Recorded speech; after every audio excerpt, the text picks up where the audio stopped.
gotten right, and I hope that will happen at committee stage. Thank you, Madam Deputy Speaker. Richard Drax. Very much, Madam Deputy Speaker. This is a bad bill, an unnecessary bill, and a Trojan horse for those who have no understanding and sadly in some cases despise the countryside and all that goes on in it. And I refer members to my register of interest before I start, Madam Deputy Speaker. We left the EU in order to pass our own laws, hopefully guided by common sense and only where necessary. This bill is even more intrusive than the former legislation under EU law. It's a skeleton of a bill, one that is not necessary, indeed it has the potential for great harm. I say skeleton because many aspects of the bill are unclear. Who will be appointed to the committee? What skills will they have? How will it be resourced? Why is this a statutory committee when others are not? Why will it have the power to pass secondary legislation? Is this because the bill itself has simply not been thought through and revision by whoever's in power will need to be accommodated? Why is the committee's authority seemingly limitless with its remit to cover all policy across all departments? What implications does that have for each department, Madam Deputy Speaker? They could be very onerous.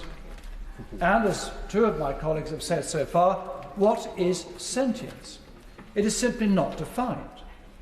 To me, this will mean that the committee will examine the effect of government policy on the welfare of animals as sentient beings. Sentience has long been recognised in Parliament. We've had animal welfare bills since 1822. The most recent, and already mentioned, is the Animal Welfare Act of 2006. They go far beyond the minimum standards set by the EU. Animal sentience is a fact, which is why welfare matters, and we have the highest standards. Then there's the question of the particular circumstances of the sentient animal. Animals kept by man are surely different to animals in the wild, even if both are sentient. To this end, I share the concerns of the noble Lord Etherton, who described the bill as, and I quote, a magnet for judicial review. I used the expression Trojan horse, Madam Deputy Speaker, at the start, and what I mean is that I and many others fear that those with different agendas, often partisan and politically motivated, will hijack this committee and its role to attack activities like shooting and fishing. And I was interested to hear the honourable gentleman across the other side just a moment ago mention fishing, but he did not include shooting.